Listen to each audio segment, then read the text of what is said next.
Bonjour et bienvenue à vous dans la Reco Matago. Je vais vous parler de tous les jeux Matago. Évidemment que c'est gentil. Ouais, laissez-moi, je suis content d'abonner sur ma chaîne. Laissez-moi, vous avez plein d'appelés. On a fait tout le nom, Thomas.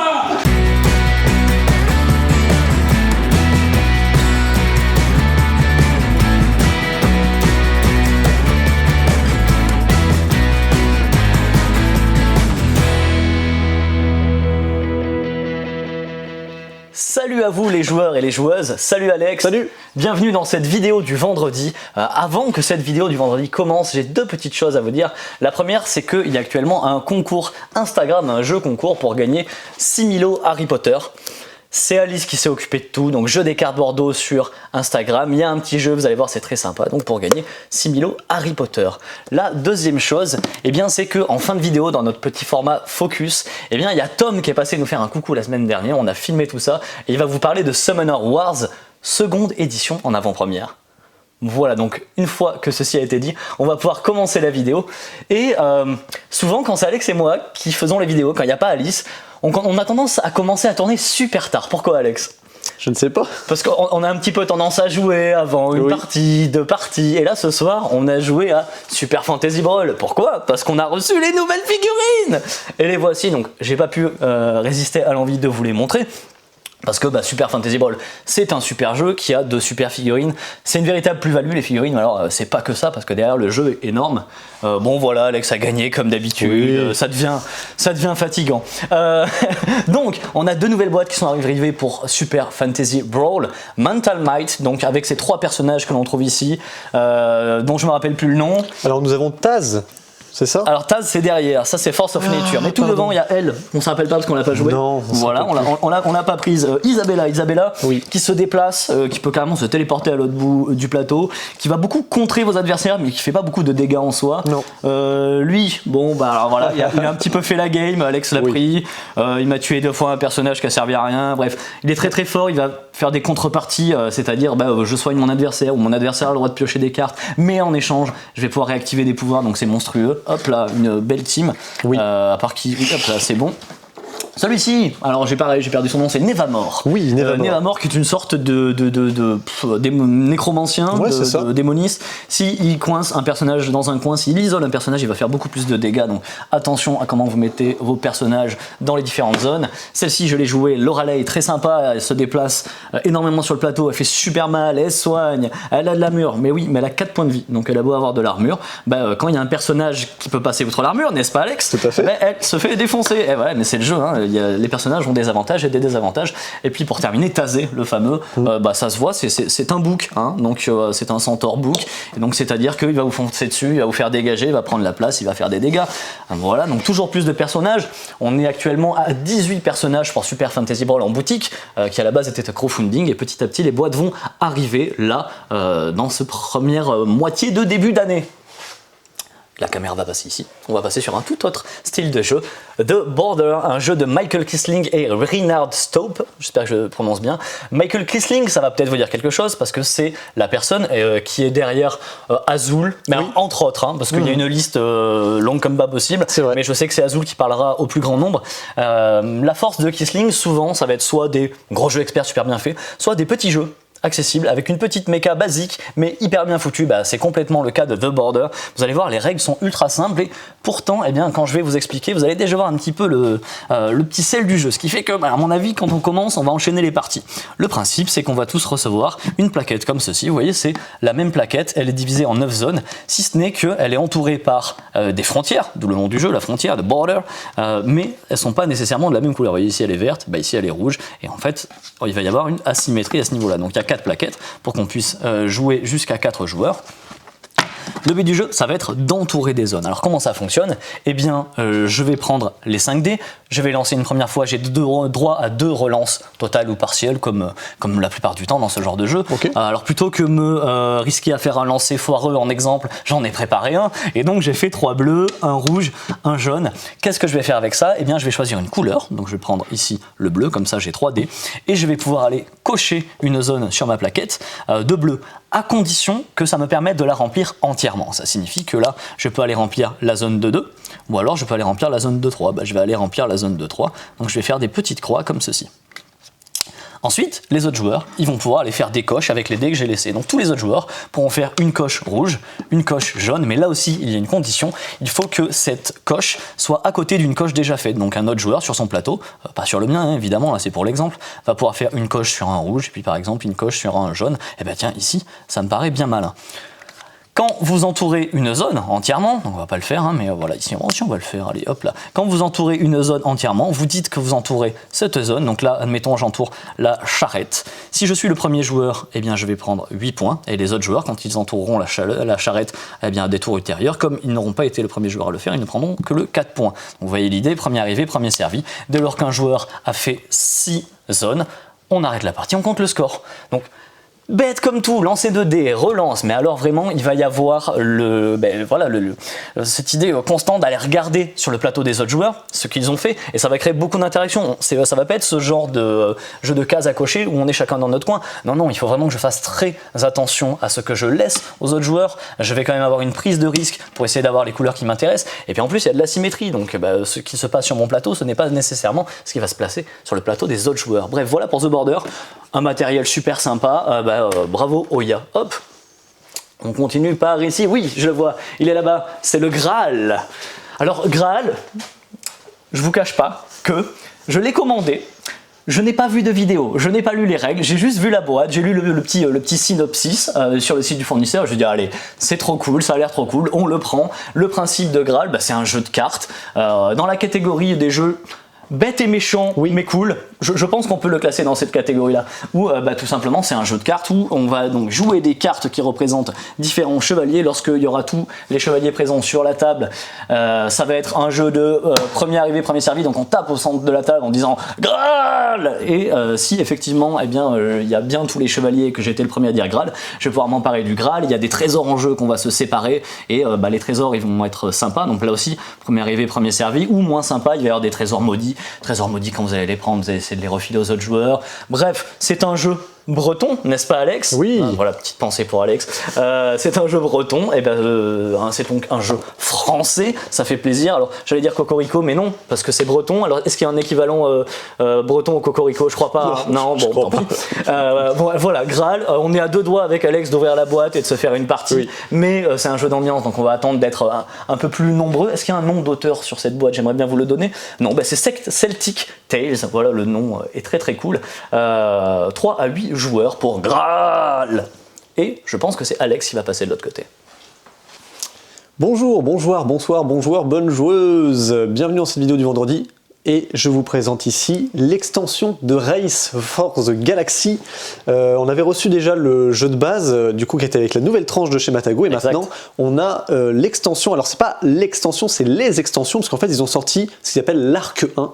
Et l'Arc 1, ça regroupe 3 extensions pour justement le jeu Race for the Galaxy. Alors, Race for the Galaxy, c'est un jeu de Tom Lehman, celui qui a fait également Race Arcana.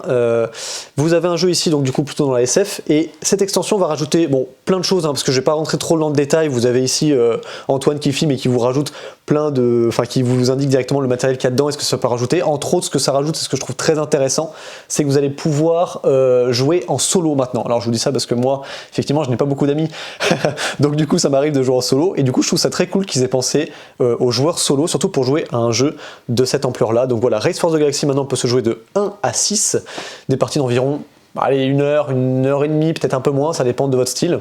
Et du nombre de joueurs. Bien sûr. Et c'est à partir de 12 ans. Voilà, c'est un jeu plutôt estampillé expert, Race for the Galaxy. Mais voilà, on a la première extension, Arc 1. On espère qu'il y aura bientôt l'Arc 2. On reste dans les extensions avec Tentigrail. Alors cette boîte-là, j'en ai eu très peu. C'est un miroir. Coucou. Exactement. C'est une extension, mais une extension qui quand même pèse pas mal, ouais. Qui est quand même assez costaud, et qui va rajouter plusieurs choses. Cette extension s'intitule l'âge des légendes, et je devais normalement recevoir, je pense que je les recevrai la semaine prochaine, 2 autres extensions qui, elles, en fait, rajoutent essentiellement des figurines. Il y a les échos du passé, et il y a les monstres d'Avalon, je crois, si je dis pas de bêtises. Pareil, je serai en quantité limitée sur Tentigrail, donc n'hésitez pas à faire des réservations sur ce que je viens de vous annoncer là. Ici, voilà, même chose, c'est une extension pour Tentigrail. Pour ceux qui ne le savent pas, Tentigrail, c'est un jeu plutôt narratif avec un matériel magnifique, très grosse campagne de jeu. Pour ceux qui aiment aussi beaucoup le jeu de rôle, ça peut être aussi un moyen de s'y intéresser. Vous avez ici de nouvelles figurines, de nouveaux scénarios, un paquet de choses supplémentaires qui sont indiquées ici au dos de la boîte. Sachez que c'est juste un jeu coopératif qui s'inspire énormément de ce qu'on peut vivre dans des situations de jeux de rôle, sauf que là tout est matérialisé. Et donc cette extension va rajouter plein de choses, je l'espère, pour son prix et pour sa taille. Ce serait la moindre des choses. Voilà, donc j'en ai très peu. Ouais, c'est Awaken Realms, donc on s'en fait pas trop. Je pense qu'il y a plein de choses dedans, c'est un peu leur spécialité. C'est juste. On reste, non pas dans les extensions, mais dans les grosses boîtes. Parce que là, on arrive sur des arrivages d'Asmodée et on a reçu Ultimate Railroads. C'est une grosse boîte, hein, on le voit ici.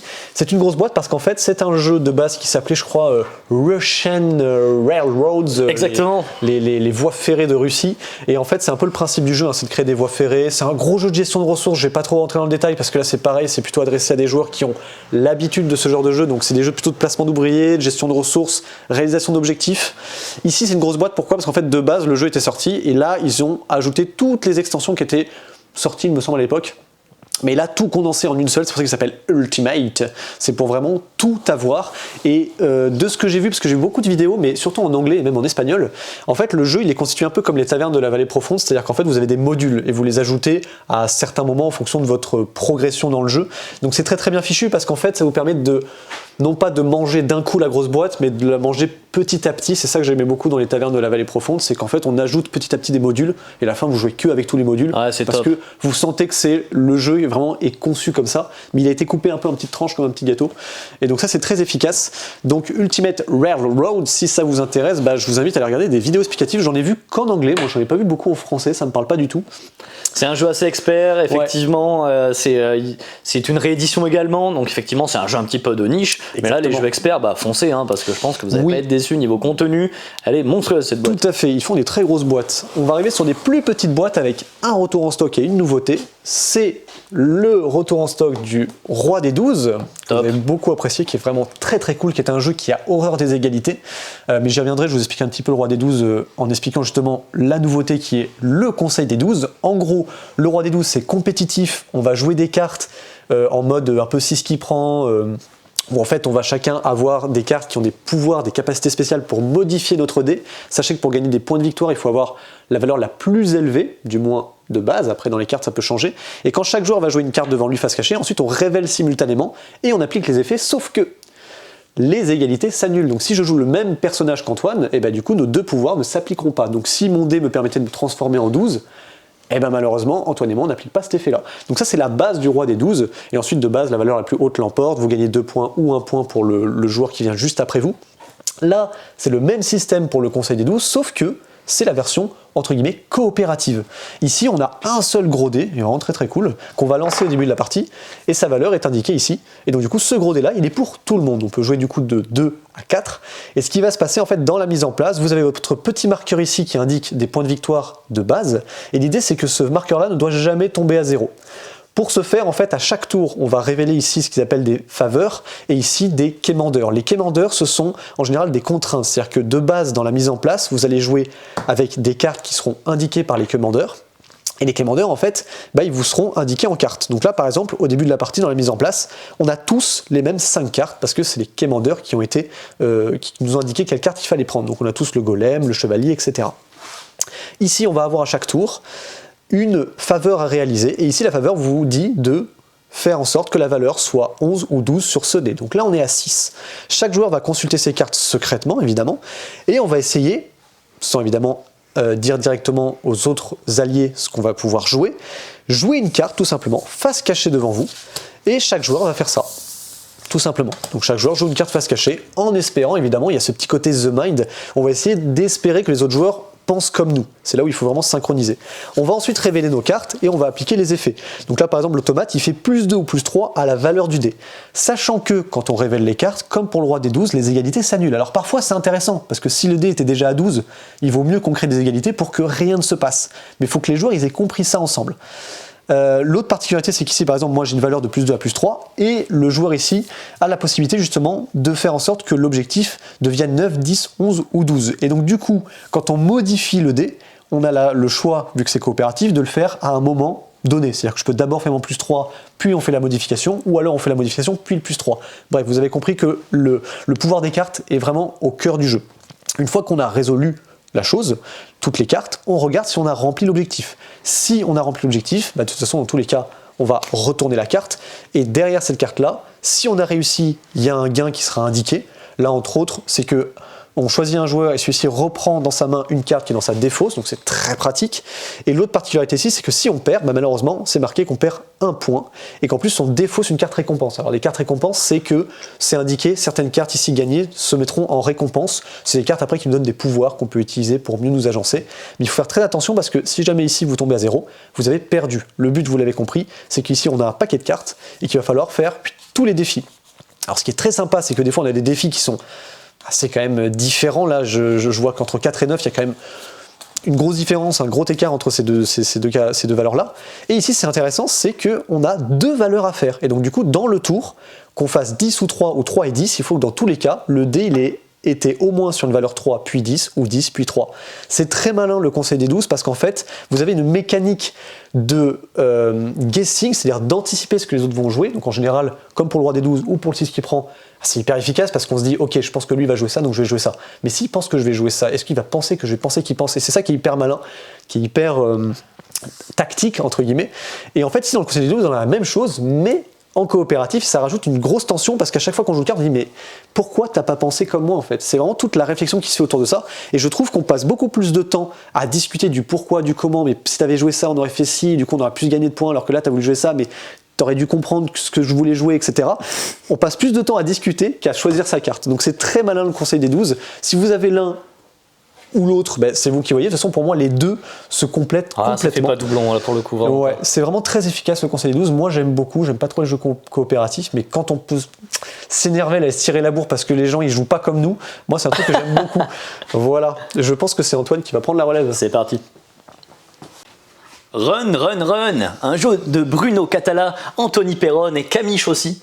Ah voilà, un jeu 5 étoiles, déjà, rien que ça. C'est un jeu coopératif et c'est un jeu dans lequel on joue des chats aventuriers. Ce sont des chats aventuriers qui sont allés fouiller dans une pyramide égyptienne. Donc apparemment c'était des chiens qui habitaient là auparavant. Et ils ont activé une malédiction, ça va réveiller les momies. Le but du jeu, c'est d'arriver à se sortir de tout ça, donc se débarrasser des momies, du gros boss momie qu'il y a en fin de niveau.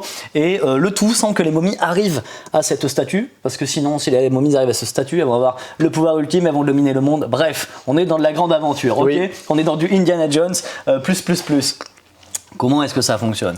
Eh bien, on peut jouer donc de 1 à 4 joueurs. On va chacun avoir notre petit chat aventurier comme ceci. J'adore les meeples, les petits chats qui tiennent leur petite torche comme ceci. Hop. Au début, on commence, il n'y a que cette zone. Donc on commence avec tous nos chats aventuriers dans cette zone et on va aller explorer et donc dessiner, construire le donjon. Et en fait, le principe, c'est qu'on a des cartes en main comme ceci. On a une petite pioche. Alors on n'a pas le droit de montrer les cartes aux autres joueurs. Moi, je vous les montre parce que besoin de la vidéo. On va trouver diverses choses dans ces petites cartes et en fait quand c'est mon tour je vais faire toute une série d'actions. La première chose que je vais faire, je vais pas m'intéresser à mes cartes, je vais m'intéresser à ce dé. C'est le dé des momies. On va le jeter, si ça fait rien, tant mieux, ça se passe bien. Si on tombe sur une face momie, déjà s'il y a une momie en jeu, elle va progresser, mais là pour l'instant il n'y a pas de momie.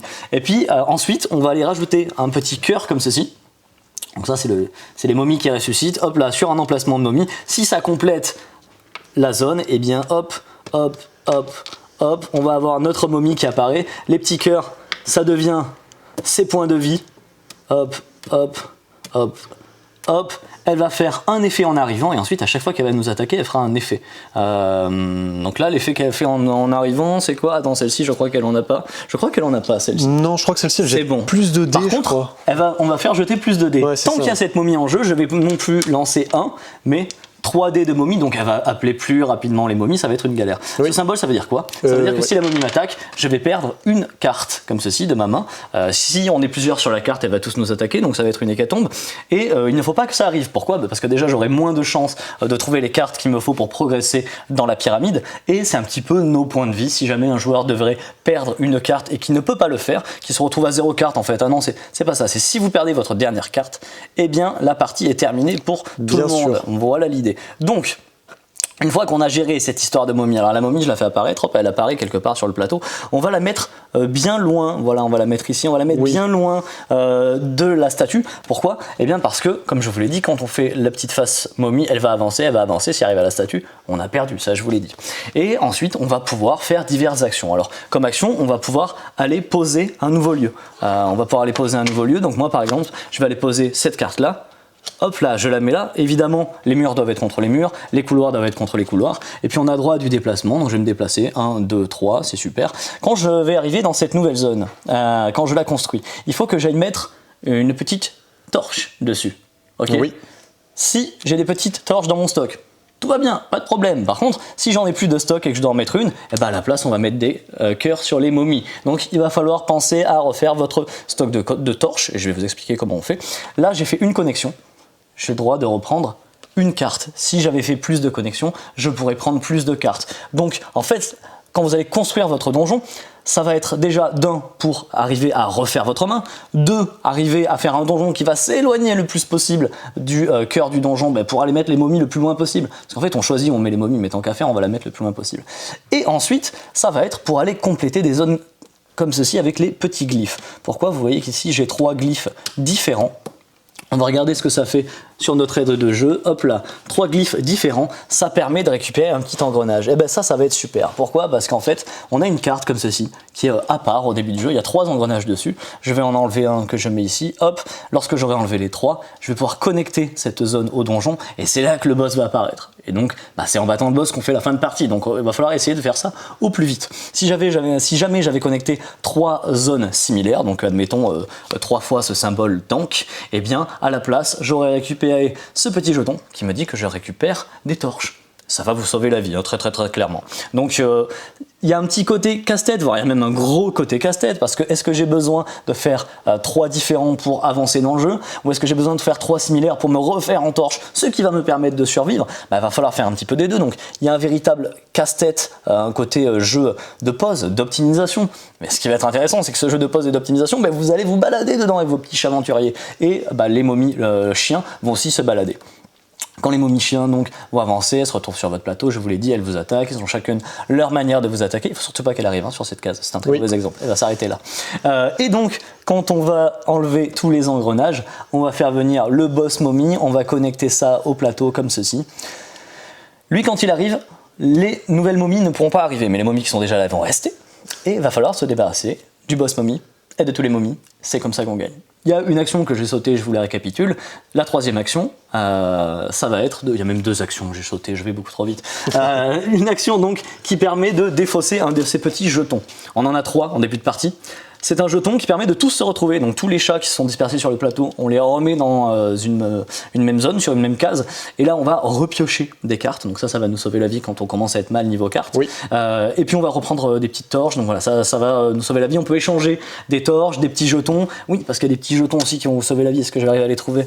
Je crois que je me l'étais préparé. Oui, je me l'étais préparé. Il y a cette salle. Cette salle, quand vous la posez, alors déjà, elle a une torche déjà posée. Donc ça, c'est très agréable parce qu'il n'y a pas besoin de mettre de lumière dessus. Et en plus, ça vous permet d'aller piocher par ici un petit jeton. Hop là, donc des jetons, il y en a plein de types complètement différents. Là, j'ai pioché un bouclier. Il va rester devant moi. Ce bouclier est très cool. Parce que quand je vais me faire attaquer par une momie, je vais pouvoir défausser le bouclier. Et ça me fera rien. Donc je vais garder mes cartes. Je vais être bien heureux. Donc voilà, je vous l'ai dit, action, construire le plateau, se regrouper en utilisant l'un des 3 jetons. Quand il n'y a plus de jetons, on ne peut plus le faire, évidemment. Et puis, autre action que je peux faire, c'est décider de combattre. Ouais, parce que je ne vous ai pas expliqué comment on se débarrasse des momies. Je vais pouvoir défausser une carte. Je vois que cette carte, par exemple, elle a 4 entrées de couloir. Ça va me permettre de jeter 4 dés comme ceci. Et les dés, suivant les faces, ils vont faire des effets. Alors quand il y a des espèces de kaboom comme ça, ça veut dire que je cogne sur la momie, je lui enlève un cœur. Comme ceci, ça va me permettre de piocher de nouvelles tuiles, ça va me permettre de me déplacer à la fin du combat, et il y en a un, c'est le point d'interrogation. Le point d'interrogation, il vous ramène à votre petite plaquette de personnages, parce qu'il y a 4 chats aventuriers, ils ont des pouvoirs différents, suivant le point d'interrogation, ça fera un effet différent. Voilà. Vous allez pouvoir dépenser plus ou moins de tuiles, d'ailleurs, si vous voulez lancer plus ou moins de dés, sachant qu'on peut jeter jusqu'à 6 dés maximum. Donc voilà, pour résumer, Run Run Run, un jeu coop, un mélange de pause, de construction de plateau, d'optimisation et d'aventure, parce qu'on va se déplacer, courir dans les couloirs, va falloir trouver des torches, va falloir cogner sur les méchants, avec un mode solo. On va pouvoir jouer jusqu'à 4 joueurs pour des parties d'environ une demi-heure, 45 minutes, à partir de 8 ans. Et je pense qu'on va poursuivre, hein, Oui, donc bien on y sûr. est, par là-bas. Allons-y. C'est où? C'est là. 2 jeux d'enquête pour le prix d'un, enfin non pas du tout, pour nous oui, mais vous allez devoir les acheter individuellement, je suis désolé. Donc des jeux d'enquête qui s'appellent Hidden Games, alors c'est une petite gamme, je sais pas s'il y aura d'autres boîtes par la suite, en tout cas pour l'instant il y a ces deux là, alors il y en a une qui s'appelle L'affaire de Bourg le Petit et Le Diadème d'Amaryllis, 2 ambiances a priori, hein, je saurais pas vous dire, mais Bourg le Petit ça m'a l'air plus champêtre et Le Diadème d'Amaryllis déjà un petit peu plus huppé. Oui. Quel est le principe de Hidden Games? Eh bien ça fait partie de ces jeux d'enquête où vous allez ouvrir la boîte et ça y est, ça va commencer, l'enquête commence. Hormis que vous savez déjà dans quelle direction vous allez, parce que on va déjà vous poser des questions. Donc, votre mission au dos de la boîte, vous la connaissez déjà. Dans quel lieu s'est déroulée une réunion secrète? Qui est le ou la commanditaire? Que signifie l'élément retrouvé dans la vitrine? Qui a volé le fameux diadème d'Amaryllis? Donc déjà, là, moi, ils m'ont teasé, j'ai envie de savoir. Il faudra ouvrir la boîte pour savoir. Et puis surtout, ce qui est hyper sympa, c'est que les créateurs du jeu se sont dit, ok, comment faire pour pousser le thème, la thématique, l'immersion au maximum? Eh bien, on va avoir du matériel à pouvoir aller épingler. Il y a énormément de matériel, comme souvent dans ces boîtes où on ouvre et l'enquête commence. Et là, on va vraiment pouvoir faire, comme on s'imagine, le cliché des films d'enquêteurs à l'américaine, à le mettre sur un tableau en liège, comme ça, avec des petites punaises, pour essayer de relier les éléments ensemble. On va devoir faire des recherches sur Internet, voilà, comme des vrais enquêteurs, aller fouiller sur des éléments de la vraie vie, parce que ça va être relié à des éléments de la vraie vie.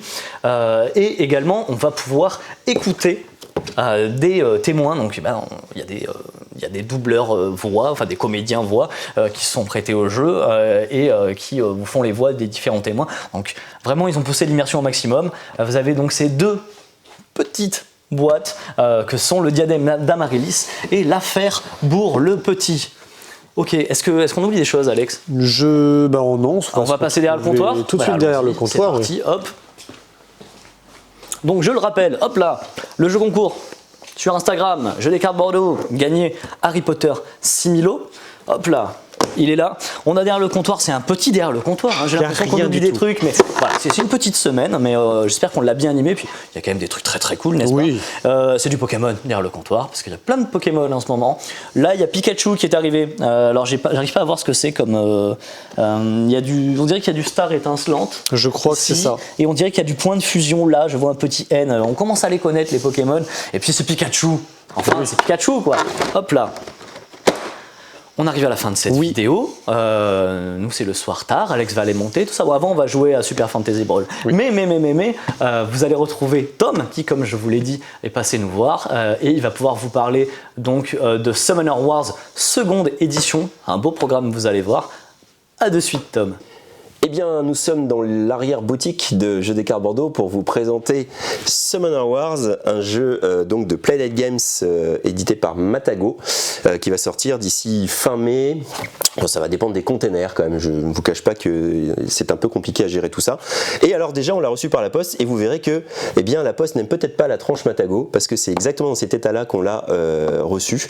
Donc on a entendu le message et comme vous l'avez vu, on a des jeux Matago qui commencent à sortir avec une nouvelle tranche et certains ne sortent pas avec la nouvelle tranche. Donc j'ai eu la question pourquoi, c'est parce qu'il y a des jeux qui avaient été envoyés en production avant la nouvelle tranche. Donc cette année il va y avoir des jeux avec l'ancienne tranche, d'autres avec la nouvelle tranche, puis petit à petit on arrivera qu'avec des jeux la nouvelle tranche. Summoner Wars, c'est un jeu qui nous a beaucoup plu et c'est Mika chez Matago, à qui je fais un coucou, qui nous a poussé à éditer ce jeu parce qu'il l'aimait beaucoup et il a fortement raison parce que clairement à la pause déjeuner on y joue tous énormément et moi-même de mon côté j'y joue beaucoup et ce que j'aime dans ce jeu c'est sa grande simplicité. C'est un jeu de conquête, de stratégie, de déplacement, etc. Un peu à la champ d'honneur si vous voulez, parce que vous allez déplacer vos cartes, vos unités, ce sont des cartes en fait, c'est ça qui est très pratique. Donc vous avez tout qui est inscrit sur les cartes, vous allez les déplacer sur des cases comme ça, donc on se déplace de manière orthogonale, pas de diagonale, de même pour les tirs, ne se font jamais en diagonale.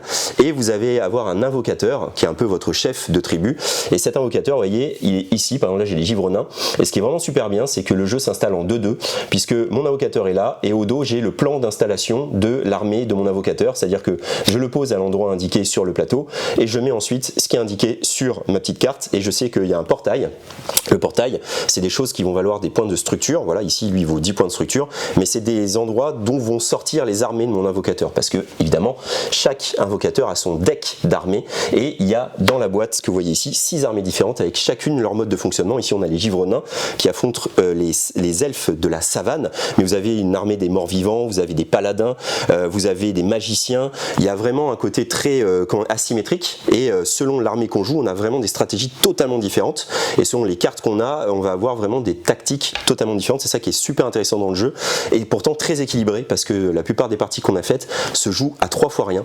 Donc le jeu il est déjà agréable dans une installation rapide, ça c'est sûr, et ensuite le but du jeu, éliminer l'invocateur adverse. Votre invocateur, hop, je le reprends, il a des points de vie, elle en a 12 en fait, hein. Il a aussi un petit pouvoir, il a évidemment des manières de combattre. Alors il n'y a que 2 manières de combattre dans le jeu, c'est très simple. Vous avez soit du à distance avec le symbole de l'arc ici, ce qui veut dire que quand vous attaquez, vous lancez autant de dés que le chiffre indiqué. Je ne sais pas si on voit bien Alex, que ici c'est un 3, voilà, donc je lance 3 dés, et vu qu'il y a le symbole des arcs, et bien quand je vais lancer mes dés, je touche dès qu'il y a un arc qui apparaît ici, donc je fais donc 2 touches. Mon adversaire perd 2 dégâts, les dégâts on va les poser sur la carte comme ça, la carte ennemie, on va mettre donc 2 dégâts. Quand on passera à 3, ce que j'aime bien, hop, c'est qu'on retourne et que là ça devient un 3, et à un moment quand une carte est éliminée, et bien elle dégage, elle va dans la défausse. Dans le jeu, vous avez que votre paquet de cartes pour faire votre combat. À un moment, quand vous n'avez plus de cartes, vous n'avez plus de cartes, c'est fini. On ne remélange pas le deck et on ne repart pas avec des armées, les armées sont définitivement détruites. Donc faites attention au moment où vous faites sortir vos armées et comment vous allez les agencer sur le terrain. Donc ça, les combats sont très simples à mener, puisque vous voyez, hop, on jette. Si ça avait été du corps à corps comme celle-ci par exemple, donc c'est du corps à corps, il faut que je sois à côté. Ensuite je jette 2 dés et je touche pour des épées. Alors pour les gens qui sont pas chanceux au dés comme moi, le jeu est vraiment sympa, parce que vous voyez que les faces, il y en a plein tout le temps, et c'est très très rare de ne rien faire. Voire même il y a des fois des petits symboles spéciaux comme ça qui sont liés à des pouvoirs spéciaux de tribus qui vont changer selon la tribu. Donc il y a beaucoup de diversité, comme ces petits jetons de soutien. Selon la tribu, les soutiens vont faire différentes choses, soit combattre plus, soit se déplacer plus, soit pouvoir rejouer, etc. Et ça, c'est les invocateurs qui vont envoyer ces soutiens, et il y a des armées qui vont jouer avec les soutiens, d'autres moins, etc. Donc, encore une fois, beaucoup d'asymétrie. Le jeu, il est super agréable aussi, pourquoi? Parce qu'en fait, tout est indiqué ici, et il suffit de suivre. Et ça, c'est le genre de jeu qu'on aime bien. On voit début du tour, ensuite on voit la phase d'invocation, etc. Donc, début du tour, on va défausser les événements, parce que dans votre paquet de cartes, vous avez des événements, donc vous allez avoir 5 cartes en main, tac, tac, tac, hop, et votre pioche, et vous allez ensuite pouvoir jouer des cartes. Les cartes ont des coups de magie, et ça c'est votre jauge de magie. Ici j'ai 3 de magie, et donc là ça me coûte 0, ça peut me coûter 2, ça me coûte 0, donc il y a des trucs qui coûtent plus ou moins cher. Vous avez des champions, les champions coûtent assez cher. Comment on va gagner la magie? À la fin de votre tour de jeu, vous allez pouvoir défausser autant de cartes que vous voulez, les mettre dans votre défausse, c'est fini, vous les jouerez plus, mais vous gagnerez autant de magie que de cartes que vous avez défaussées, et après vous allez recompléter votre main jusqu'à 5. La magie on peut la gagner comme ça évidemment, mais aussi dès que vous détruisez une carte adverse, vous gagnez la magie. Donc plus vous faites du target sur les adversaires, sur votre adversaire, plus vous allez gagner de la magie.